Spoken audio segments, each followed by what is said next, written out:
Got $10? Meet me in the kitchen. It's time to get to cooking. Now, here's the thing. I haven't been more happier to start this channel than I am today, because I just want to show you that all it takes is a minimal amount of money and you'll be eating like a king or a queen. All right. So with that being said, we're going to make our, almost forgot what we was going to make, right? We're going to make a cheesy baked ziti for under 10 bucks. All right. And I tell you, as the video rolls, you're going to see the prices of the ingredients that I purchased. Now, just to keep in mind, every geographic location is different. So yeah, it may be off by a couple of cents and it may be off by a couple of dollars, but nevertheless, it's going to be budget friendly. All right. First thing I want to introduce to my pan is going to be the Market Side sausage. This is the sausage without the casing. However, if the sausage with the casing is on sale, get the sausage with the casing, okay? And come home, get a knife and remove the casing. That's all you got to do. If turkey is cheaper than pork for that week, get the turkey. Either way, it's going to be delicious. Simply because it's sausage.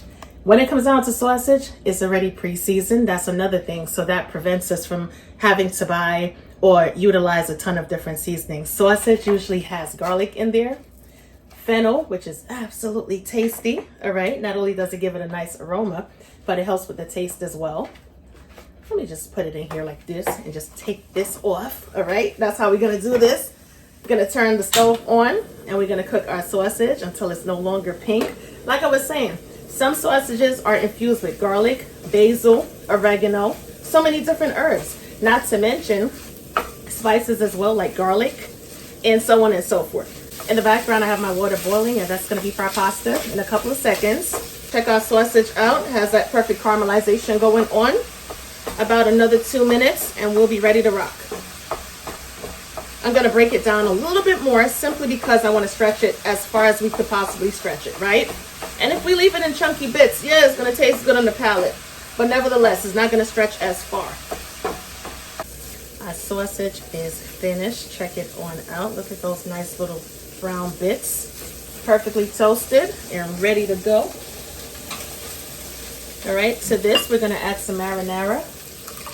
This is the Great Value Walmart brand marinara. And it's going for about $1 and change. Not bad whatsoever. You're going to incorporate it really well. I love making pasta dishes. However, when it comes down to the pasta sauce, once the sauce gets nice and hot and bubbly, man, splish, splash all over the place. You know what I'm saying? You got to be so careful. Now, not only are we cooking on a budget, but we want to incorporate as much vitamin B12 as possible, okay? So we're going to add some fresh spinach. Now, here's the thing. If you want to save some coins, frozen spinach may be the way to go. But since I had this in the refrigerator already, I figured, you know something, rather than buying spinach 2 times just for the recipe, I'd explain that part. Get the spinach on into the pan. Am I going to taste the spinach? No, you're not. You're not going to taste it. It's not going to outweigh the flavor of the sausage and the pasta sauce. We're going to allow the spinach to cook until it is literally wilted. And of course, this part is going to take a couple seconds. Doesn't take long whatsoever. But in the meanwhile, we want to incorporate the spinach throughout the pasta sauce. It looks perfect so far. Smells amazing. And we didn't even add any seasonings, right? Talk about a cheap meal. Everything pre-seasoned, ready to go. All right, this looks good. Lower the flame, place your lid on the pan, of course, and allow it to simmer some more, allow the flavors to infuse. And that's about it. Once the spinach is cooked all the way down, we're going to turn the stove top off, and we're going to bring our pasta over. We have our little hints of green going on. Definitely fall-inspired recipe. All right, and to this, we're going to introduce our penne or ziti pasta, whichever you have. Okay. We're going to fold the pasta into the meat sauce, of course.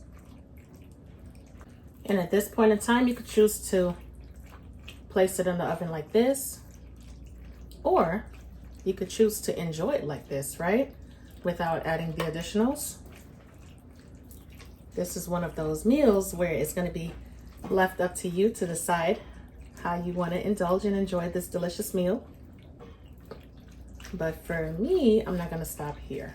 Okay, we're just going to continue incorporating the pasta into the meat, of course.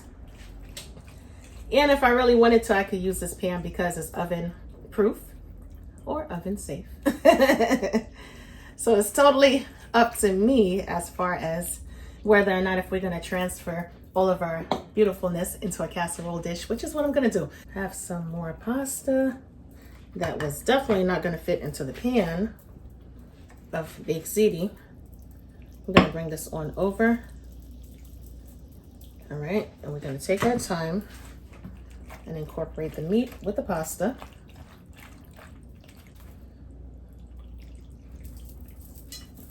All right, we're going to take some of our cheese, so we're going to add it to the top. If you have more than enough cheese, feel free to add some of the cheese in between the pasta. As far as layering, add half of the ziti, followed by cheese, more ziti, and more cheese, please. We're going to place this into our preheated oven for about 25 minutes at 375 degrees Fahrenheit until the cheese is melted and everything is golden brown and bubbly. And before I forget, we're not going to cover it down with aluminum foil. We're just going to leave it the way it is. And that's basically it, my loves. If you want to add some parsley on top, feel free to do so. And that's it. We're back and our beautiful baked ziti is finished. Check it on out, guys. This is absolutely gorgeous. I mean, listen, who could ask for anything better, right? This is beautiful. Now let's just see if it tastes as good as it looks. All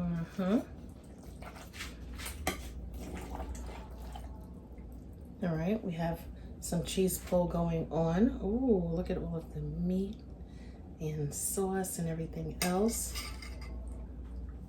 Let's get that cheese, baby.